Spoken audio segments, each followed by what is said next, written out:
At 72, Howard had lived a life of predictability, pension plans, crossword puzzles, and a quiet retirement in a small coastal town. But one morning, he walked into the marina, drained his entire savings, and bought a rusty, aging yacht he called Endeavor. His neighbors whispered, "He's lost it." Yet Howard wasn't seeking luxury. He was chasing something far deeper. When he set sail, no one could have imagined the breathtaking journey that would unfold and the secrets it would unearth. Howard sat on the edge of his creaking bed, staring at the tattered postcard clutched in his hands. The sun, already high in the sky, streamed through the curtains of his modest seaside home. The postcard wasn't new. It was decades old, its edges frayed and its once bright colors faded to muted tones of blue and gold. The image was of a luxurious yacht cutting through crystal-clear waters, the words, "Follow your dreams," emblazoned in bold, cheerful font. It was a relic from a past he had long tried to forget. For 40 years, Howard had worked as a civil servant, filing reports and shuffling papers in a government office that could hardly be described as inspiring. Retirement had offered him little in the way of freedom or adventure. His days blended together, a dull haze of early mornings spent reading the newspaper, afternoons gardening, and evenings watching reruns of old TV shows. His pension was modest, but enough to keep him comfortable. At least, that's what everyone thought. Howard's neighbors often referred to him as predictable, the kind of man who wouldn't dare change the brand of coffee he drank or take a different route to the grocery store. But they didn't know about the box he kept hidden under his bed. Inside it was the postcard, a few black and white photographs, and a yellowed envelope with a single sheet of paper inside. Howard had opened the box countless times over the years, yet he could never bring himself to read the letter again. It hurt too much. But last night something shifted. Maybe it was the monotony of his days catching up to him, or maybe it was the realization that time was running out. Howard wasn't getting any younger. His bones ached more with each passing year, and the vibrancy of youth felt like a distant dream. As he stared at the postcard, an idea began to form, a wild, reckless idea that made his heart race like it hadn't in decades. He glanced at the clock on the wall. It was just past 9 a.m. Without allowing himself the chance to hesitate, Howard stood up, grabbed his coat, and left the house. The brisk coastal air stung his face as he walked down the narrow streets toward the marina. His neighbors waved at him, surprised to see him out and about so early. "Morning, Howard," called Mrs. Baker from her garden. He nodded in return but didn't stop to chat. The marina was bustling with activity as fishermen prepared their boats for the day's work. Howard's eyes scanned the row of vessels, large and small, until they landed on a yacht at the far end of the dock. It was nothing like the sleek, polished yachts in the postcards. This one was aged, with peeling paint and a name barely legible on the side: Endeavor. Howard approached the yacht's owner, a grizzled man with sun-weathered skin and a cigarette dangling from his lips. "You interested?" the man asked, eyeing Howard skeptically. "She's seen better days, but she's seaworthy." Howard nodded, his voice trembling. "How much?" The man named a figure that made Howard's stomach tighten. It was nearly his entire pension, the savings he had carefully built up over decades, money that was supposed to last him the rest of his life.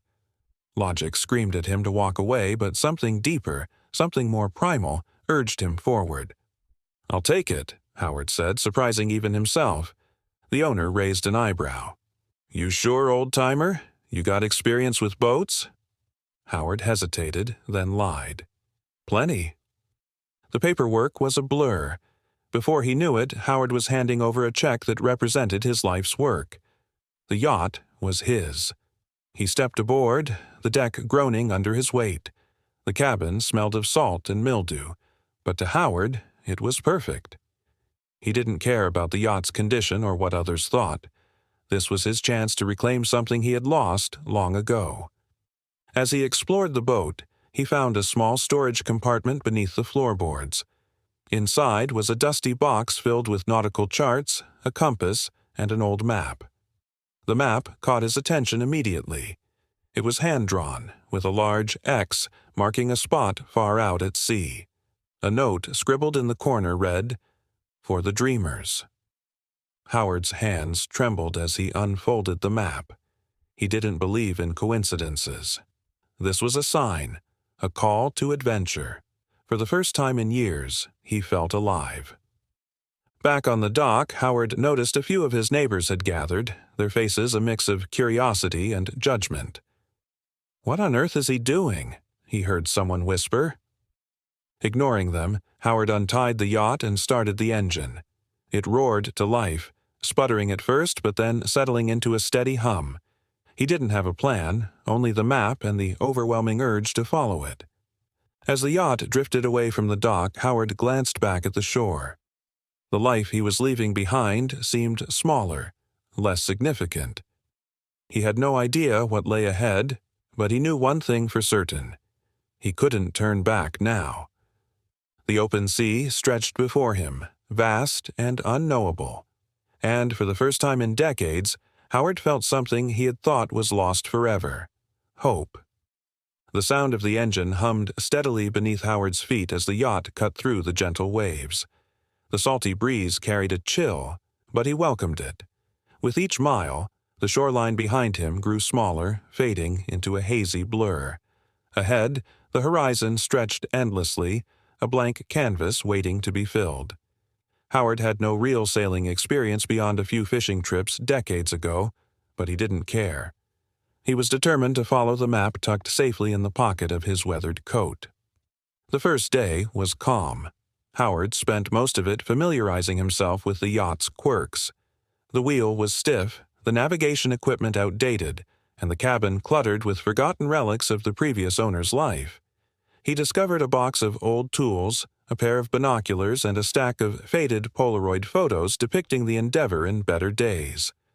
There was even a bottle of whiskey tucked into a corner, half empty and gathering dust. As the sun dipped below the horizon, painting the sky in shades of orange and pink, Howard sat on the deck with the bottle in hand. He took a swig, the liquor burning his throat but warming his chest. For the first time in years, he felt truly alone, but not in a lonely way.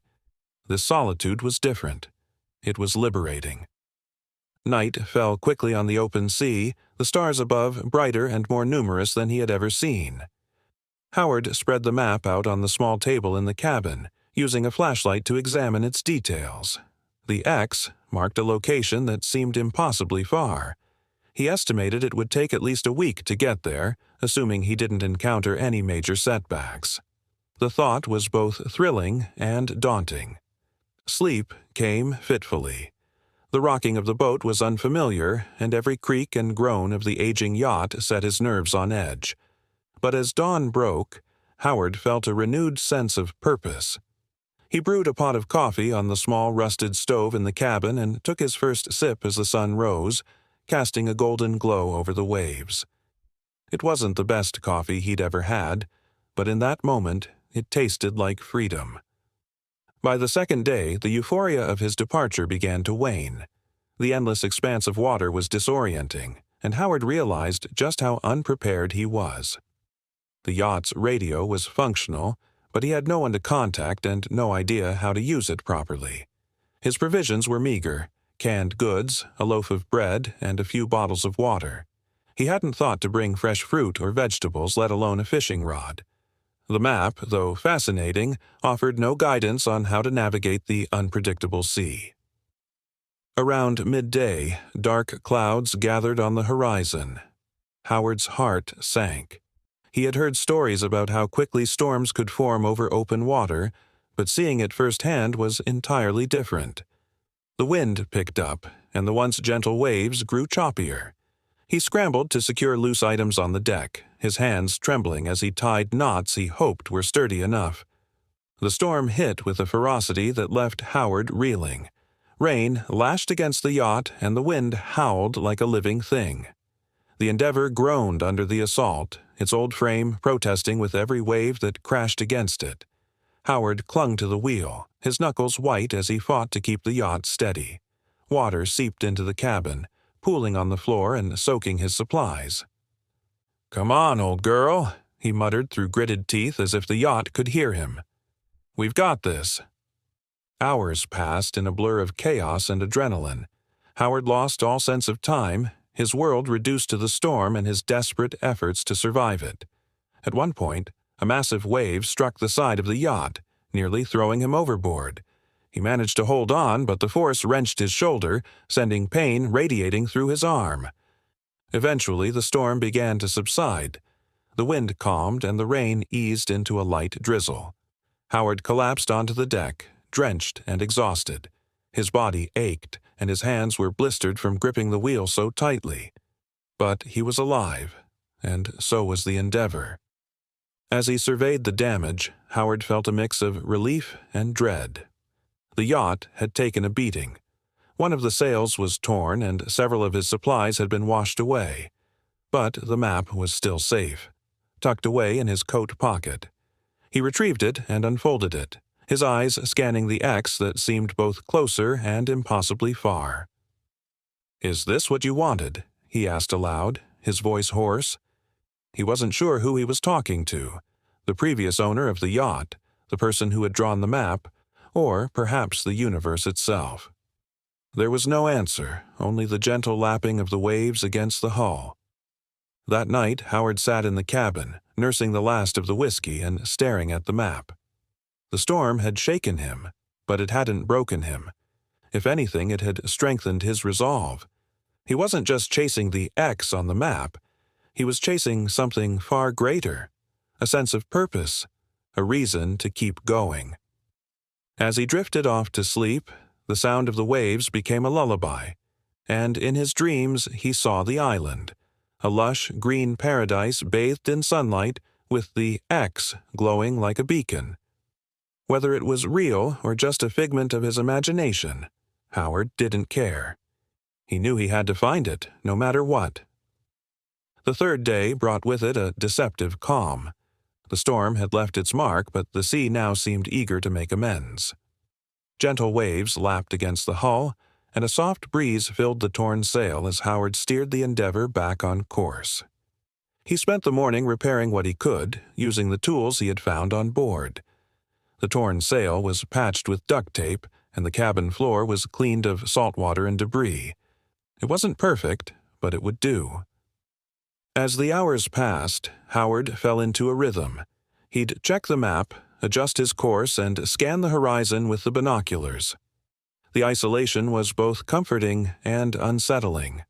There was no one to judge him, no one to question his choices, yet the vast emptiness of the sea reminded him just how small he was. Every creak of the yacht, every gust of wind, felt magnified in the silence. Around midday, Howard noticed something floating in the water.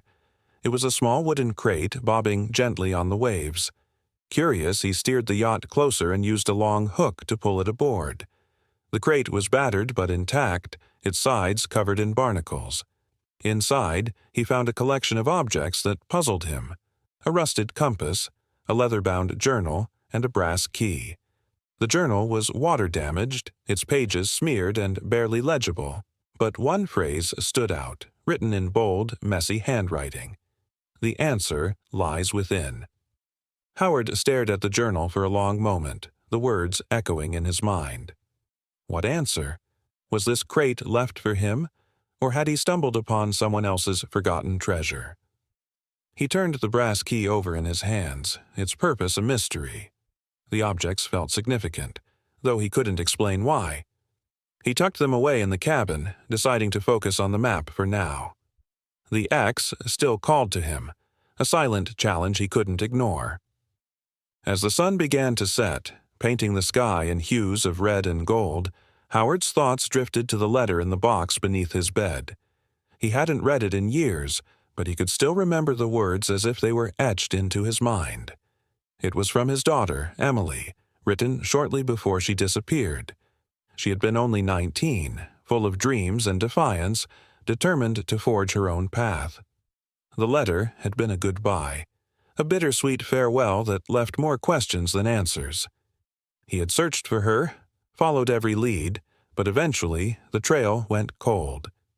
The map and the journal stirred something in him, a connection he couldn't quite name. Could Emily have drawn this map? Was she somehow tied to the X he was chasing? The thought both excited and terrified him. If she was out there, he had to find her. If she wasn't, he wasn't sure he could bear the weight of that answer. Night fell, and the sea seemed to change. The gentle waves became restless, and the wind carried an eerie chill. Howard couldn't shake the feeling that he was being watched. He scanned the horizon with the binoculars but saw nothing. Still, the sensation lingered, a prickling at the back of his neck. He locked the cabin door that night, though he wasn't sure what he was protecting himself from. Sleep was elusive. Howard lay in his bunk, the journal and the map spread out before him. He traced the X with his finger, willing it to reveal its secrets. The journal offered no clues, its water-damaged pages a frustrating jumble of words and sketches. Yet the phrase, "the answer lies within," refused to leave his mind. What was he supposed to find? In the early hours of the morning, Howard was jolted awake by a sound, a loud metallic clang that reverberated through the yacht. He scrambled to his feet, heart pounding. Grabbing the flashlight, he stepped out onto the deck, the beam cutting through the darkness. The sea was calm, the stars reflecting off its surface like shattered glass. But something was wrong. The crate he had pulled aboard earlier was gone. Howard searched the deck, his mind racing. Had it fallen overboard? Or had someone, or something, taken it? The thought was absurd, yet he couldn't shake it. The feeling of being watched returned, stronger now, an oppressive weight that made his skin crawl. He retreated to the cabin, locking the door behind him. Sleep was impossible. Howard spent the rest of the night poring over the map and the journal, his mind a whirlwind of questions. The X had to mean something. It had to lead somewhere. And whatever awaited him there, he was determined to face it. By dawn, Howard felt a grim resolve settle over him. The sea might test him, the mysteries might taunt him, but he wouldn't turn back. The crate, the journal, the map, they were pieces of a puzzle he was meant to solve, and he would solve it, no matter the cost. As the Endeavor sailed into the rising sun, Howard tightened his grip on the wheel. The horizon stretched before him, vast and unknowable. Somewhere out there, the X waited, and Howard was ready to find it. By the time Howard approached the area marked by the X, the sea had taken on a new character. It wasn't angry or chaotic, but it was strangely silent. The waves were gentle, and the air felt heavy with an inexplicable stillness. Even the gulls, which had occasionally trailed the Endeavor on its journey, were nowhere to be seen. Howard felt as though he were sailing into another world. The map's details had become clearer as he drew closer to the marked location. There were rough sketches of cliffs, a cove, and what appeared to be a lone tree on an outcrop. But as he scanned the horizon with his binoculars, he saw no sign of land. Frustration bubbled beneath his calm exterior. What if the map was a fool's errand? What if there was no island, no treasure, no answers? But Howard couldn't allow doubt to take root. He had given up too much for this journey. Pulling out the journal he had salvaged from the crate, he flipped through its warped pages. Most of the writing was illegible, but a sketch caught his eye, an image of an anchor overlaid with the phrase, "Beneath lies the truth." Was the journal referring to something underwater? He leaned over the side of the yacht, peering into the depths. The water was impossibly clear, revealing nothing but the endless blue void below. His heart sank. If there was something down there, how was he supposed to reach it? Among the supplies left by the yacht's previous owner, he found an old diving mask and frayed rope. It wasn't much, but it was better than nothing. Howard wasn't a strong swimmer, and the idea of diving into the unknown filled him with dread. But he couldn't turn back now. After securing the rope around his waist, Howard donned the mask and lowered himself into the water. The cold was a shock, stealing his breath for a moment before he adjusted. He kicked his legs, descending slowly, his eyes straining to see through the faint light. At first, there was nothing but water. Howard felt small, a speck in an infinite expanse. But then something came into view, a shadowy shape rising from the depths.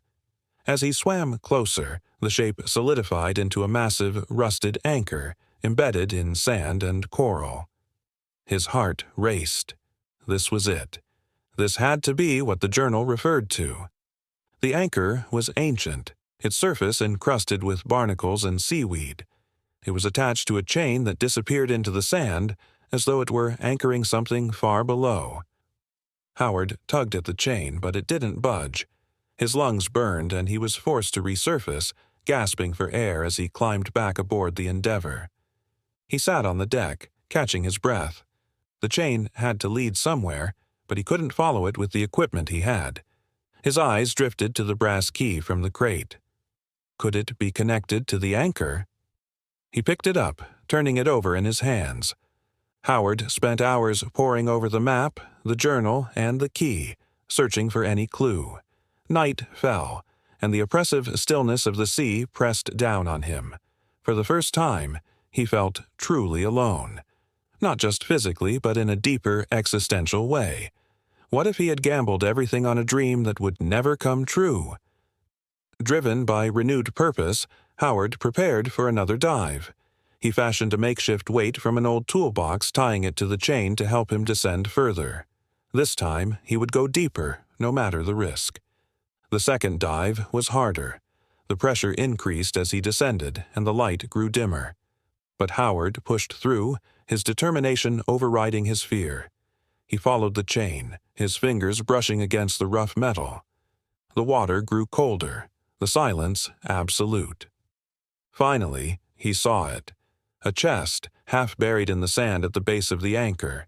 It was small but ornate, its surface adorned with carvings worn smooth by time. Howard's heart pounded as he reached for it, his hands trembling. He pulled it free, the effort sending up a cloud of sand that momentarily obscured his vision. The chest was heavy, but Howard managed to carry it back to the surface. He hauled it aboard the Endeavor, collapsing onto the deck beside it. His body ached, and his lungs screamed for air, but he had done it. He had found the treasure, or whatever it was. As he sat there, dripping wet and exhausted, Howard couldn't help but laugh. It was a wild, uncontrollable sound, born of relief and disbelief. He had come so far, risked so much, and now he held the key to the mystery that had haunted him. The chest was locked, but Howard already had the key. His hands shook as he fitted into the lock and turned. The mechanism clicked, and the lid creaked open. Inside, he found something that took his breath away. Letters, dozens of them, all addressed to him. The handwriting was unmistakable. It was Emily's. Tears blurred his vision as he picked up the first letter. He had no idea what they would say or what answers they might hold, but one thing was certain. He wasn't ready to give up. Not now, not ever. Howard sat on the deck, staring at the letters as if they were sacred artifacts. Each was carefully folded, bound by a faded red ribbon that barely held together. His hands trembled as he untied it, releasing a scent of salt and age from the pages. The first envelope bore a date, July 15, 1995. The summer Emily disappeared. He hadn't seen her since. For a moment he hesitated. What if these letters confirmed his worst fears? What if they told a story he wasn't ready to hear?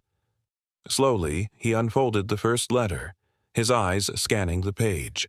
The opening line hit him like a wave. "Dear Dad, I never wanted to leave, but I had no choice." Emily hadn't run away as he'd believed. She had been forced to flee. The letter spoke of an island where she could be safe but unreachable. Her words carried guilt, sorrow, and hope. "One day, I'll find a way to come back to you." Tears blurred Howard's vision as he read. He could almost hear her voice, teasing him with the same playful tone she'd used years ago. Emily had been so full of life, so stubborn and defiant. The letter ended with a plea. "Don't look for me, Dad. It's too dangerous. But if you find this, Know I love you. Howard wiped his eyes and reached for the next letter, dated a year later. It described her life on the island, a place both beautiful and isolating. She wrote of towering cliffs, endless ocean views, and a strange, bittersweet peace that couldn't fully mask the dangers she faced. Emily mentioned others on the island, a small community who had helped her, but warned, "Not everyone here can be trusted." Each letter painted a vivid picture of her life, yet the questions only deepened. She hinted at something she was running from, but never named it outright. One letter included a rough sketch of the island, the same cove and cliffs marked on the map. She had left it for him, trusting he would find her trail. By the final letter, dated over a decade ago, his heart sank. "Dad, if you're reading this, it means you found the map. I don't know if I'll still be here when you arrive, but I've never stopped loving you. I'll always be your little girl." Howard clutched the letter to his chest, his heart breaking and swelling at once. She had known he would come. But the letter ended on a chilling note. "If you find the island, be careful. Not everyone here can be trusted." That night, sleep eluded Howard. The letters lay spread out before him in the cabin, their words echoing in his mind. Emily's courage shone through every page, but so did the fear she couldn't name. What kind of danger had she faced? And why did it feel as if that same danger was drawing closer? By dawn, Howard's resolve had hardened. The map, the journal, and the anchor, all of it pointed to one place: the island. If Emily was alive, he would find her. If she wasn't, he would still go. He owed her that much. The sea seemed restless as Howard sailed toward the coordinates. The eerie stillness of the previous days had given way to a quiet unease, as if the ocean itself was warning him to turn back. A dense fog descended, shrouding the horizon and chilling the air. Howard gripped the wheel tightly, his thoughts racing. What would he find? The fog thickened, and out of the mist, a shape emerged, a towering cliff face that matched Emily's descriptions perfectly. His breath caught. He had found it. The island. He anchored the yacht just offshore, his hands trembling as he lowered the dinghy into the water. The letters were tucked safely into his coat pocket, close to his heart. As he rowed toward the rocky shore, the weight of everything he had learned, and everything he still didn't know, pressed down on him. The island loomed larger with each stroke of the oars, its cliffs rising like sentinels guarding a secret. The cove Emily had described came into view, its waters eerily calm. Howard's pulse quickened. This was it, the end of his journey, or perhaps the beginning of something even greater. As the dinghy scraped against the shore, Howard stepped onto the sand. The air was thick with the scent of salt and earth, and the only sound was the gentle lapping of waves. He scanned the beach, searching for any sign of life. There was none. But Howard wasn't ready to give up. Clutching the letters tightly, he began to walk, the weight of Emily's words guiding his every step. Somewhere on this island was the truth he had been chasing, the answers he had sacrificed everything to find. The path led him past jagged rocks and weathered trees, the kind of terrain only described in Emily's letters. His heart ached as he imagined her navigating this land alone, leaving these clues for him like breadcrumbs. The cliffs loomed higher as he climbed, his breath labored but his determination unwavering. He had followed the map, braved the storms, and unraveled her trail. This was where it had to end, or where it would begin. Howard's steps grew heavier as he continued along the island's narrow path. The weight of his journey, the decades of searching, the storms, the lonely nights, pressed on him. Each step seemed to take him deeper into Emily's world, a world he had only imagined through the letters. The cliffs ahead loomed larger, their jagged edges cutting into the sky like the guardians of some ancient secret. His thoughts drifted to the letters he had read the night before. "Not everyone here can be trusted," Emily had written. The warning gnawed at him, the cryptic tone sending chills down his spine. Was there someone on this island who had harmed her? Who had kept her from returning? Howard's mind raced with possibilities, but he refused to let fear take hold. He had come this far, he couldn't afford to hesitate now. The air was thick with salt and earth, and the sound of the ocean crashing against the rocks below was almost deafening. Howard climbed higher, his muscles aching but his determination driving him forward. As he neared the crest of the cliff, the view opened up before him, revealing a hidden cove nestled in the distance. The scene was breathtaking, a wild paradise untouched by time or civilization. The cove matched the one Emily had sketched in her letters. Howard's heart quickened. He knew he had to get down to that cove, to search it for any sign of Emily or the truth she had left behind. But the descent was steep, and as he made his way down, his mind kept circling back to her warnings. "Be careful," she had said. What could it mean? He reached the bottom of the cliff and stood on the edge of the cove, his eyes scanning the untouched landscape. The air was dense with the smell of tropical flowers and the sound of water lapping gently at the shore. But there was something unsettling about the silence. There was no movement, no sign of life. The only sound was the wind rustling through the trees. Howard's heart sank. He had been prepared for this. He had prepared himself for the possibility that Emily might not be here, that her trail might have led him to this isolated place in vain. But he couldn't give up yet. The letters, the map, the journal, they had all pointed to this cove. There had to be something here. He took a deep breath and began to search the shore, carefully combing through the rocks, the sand, and the thick underbrush. Hours passed, and just as he was beginning to feel the weight of despair creeping in, his eyes caught a glimpse of something half buried in the sand. A weathered wooden box. His pulse raced as he knelt down to examine it. It was small, no bigger than a jewelry box, but its surface was covered in intricate carvings. It seemed out of place in this untamed landscape, as if it had been waiting for him all this time. Howard carefully dug around the box, pulling it free from the sand. His hands shook as he turned it over, revealing a lock on the front. The lock was old, rusted with age, but it didn't seem impossible to open. Howard glanced around. There was no one else in sight, no sounds of footsteps, no signs that anyone else had been here recently. He was alone, with only the weight of the island and its secrets to guide him. With a deep breath, he reached into his pocket and pulled out the brass key, the one that had come with the journal. The key fit perfectly into the lock, and as he turned it, the mechanism clicked open with a satisfying sound. Howard lifted the lid, his heart pounding in his chest. Inside the box were more letters, some of them older than the ones he had already read, some of them written in a hurried hand, almost desperate. And beneath them, carefully tucked away, was something that made Howard's breath catch in his throat. A photograph. It was a photo of Emily, smiling, standing on the very cliffs he had just climbed. But there was something different about the photo. Behind her, hidden in the shadows, stood a man. Tall, with dark hair and a solemn expression.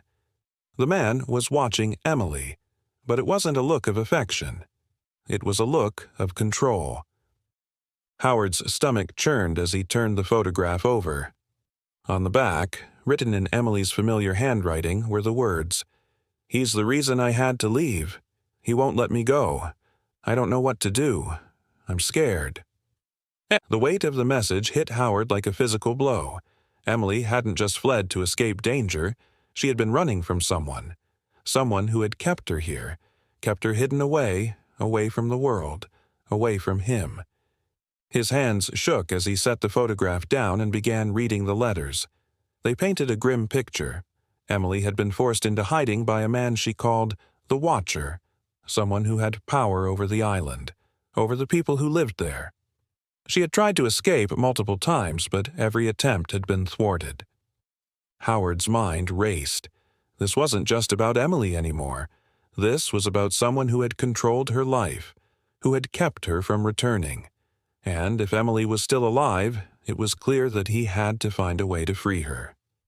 The realization hit Howard like a thunderclap. The island wasn't just a sanctuary, it was a prison, and whoever had kept Emily here for all these years would not let her go without a fight. With a new sense of purpose, Howard stood up and tucked the letters and the photograph into his coat. He wasn't going to leave until he had found Emily, no matter the cost. He would confront the Watcher, uncover the truth, and free her. The island had been his last hope, but now it was a battleground. As he walked back toward the yacht, his heart heavy with the knowledge of what lay ahead, Howard vowed to finish what he had started. The island had given him answers, but it had also given him a new mission, one that would take him deeper into the shadows of Emily's past and bring him face to face with the man who had kept her from him for so long. The final chapter of their story was about to begin.